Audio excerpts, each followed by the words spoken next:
Students, I am Anusha from Markian Kyanjodi Public School, Chengalpad. This is your video presentation science class for grade 9. Today we are going to discuss about tissues. Let us see the definition of tissues. Tissues are the group of cells that have a common origin and similar in structure and perform a specific function is known as tissue. What is a tissue? Group of cells that have a common origin or similar in structure and perform a specific function is known as tissue. Tissues are the group of cells. Already we have learned cell. Cell is the basic structural and functional unit of living organism. These group of cells forms together and form the tissue. Okay, it has the common origin. Origin means producing place and similar in structure. Structure also same. Similar means same and perform a specific function. It can perform the specific function is known as the tissue. Understood? Tissues are the group of cells that have a common origin or similar in structure and perform a specific function is known as tissue. Let us see the importance of tissues.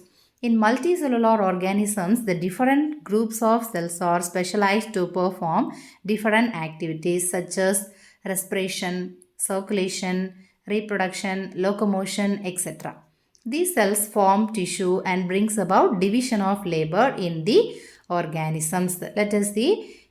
We may have seen different kinds of organisms. In the last class, we have discussed the unicellular and multicellular organisms. Classification. Okay. Yes, in multicellular organisms, the different groups of cells are specialized to perform different activities. In multicellular organisms contain different kinds of cells.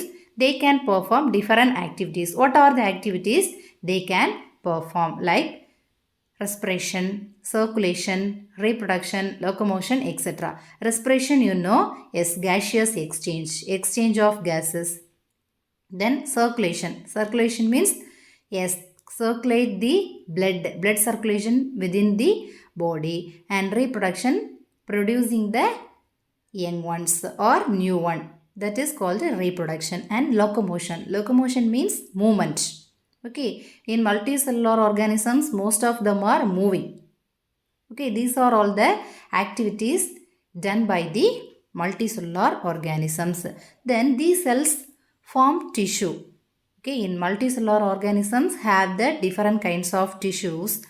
They can perform and do the division of labor.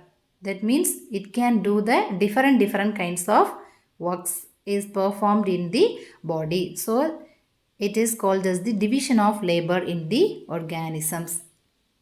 Understand? Yes. Let us see the types of tissues. There are two types of tissue, plant tissue and animal tissue. These are all the two types of tissues, plant tissue and animal tissues. This is the image of the plant tissue. We may have seen this tissue in almost every plants. Plants are stationary or fixed. Plants are stand in the same place. They cannot move. Since they have to be upright, they have a large quantity of supportive tissue. It has the large quantity of supportive tissue. That's why it can able to stand straight. Okay. Yes, the supportive tissue generally had dead cells. The supportive tissues are generally had the dead cells. So we can able to identify the dead cells in the plant tissue. Understand?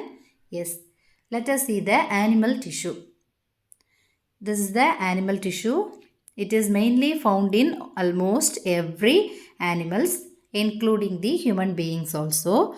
Animals are move from one place to another for what purpose?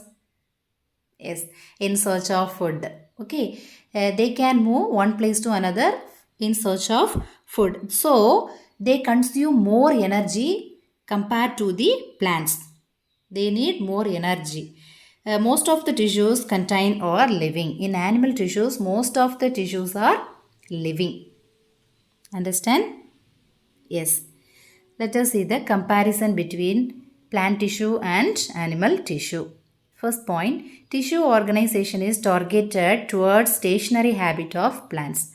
Tissue organization is targeted towards stationary habit of plants because plants could not move. So here tissue organization is towards stationary. In compared to the animal tissue, tissue organization is targeted towards mobility of animals because animals can move.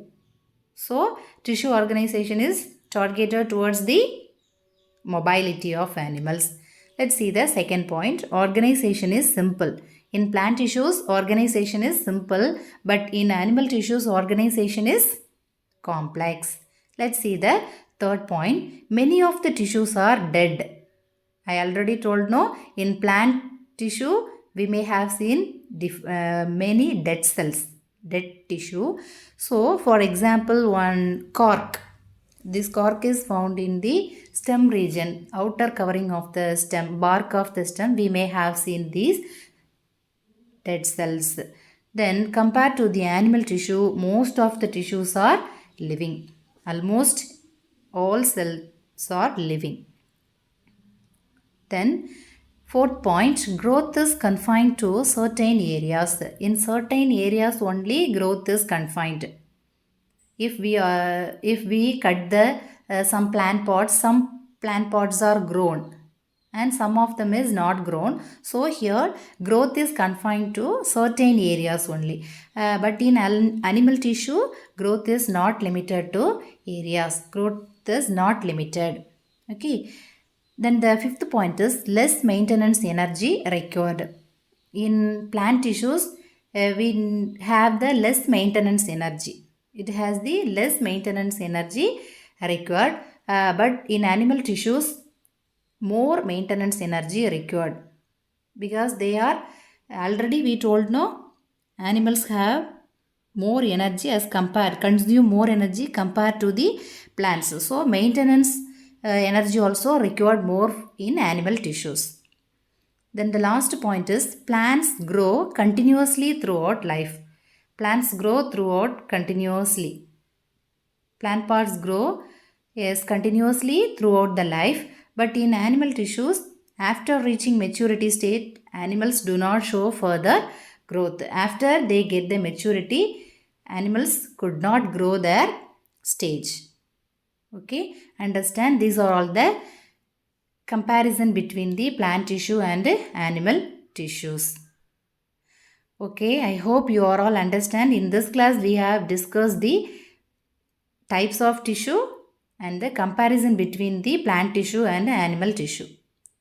Okay, do you understand? Yes.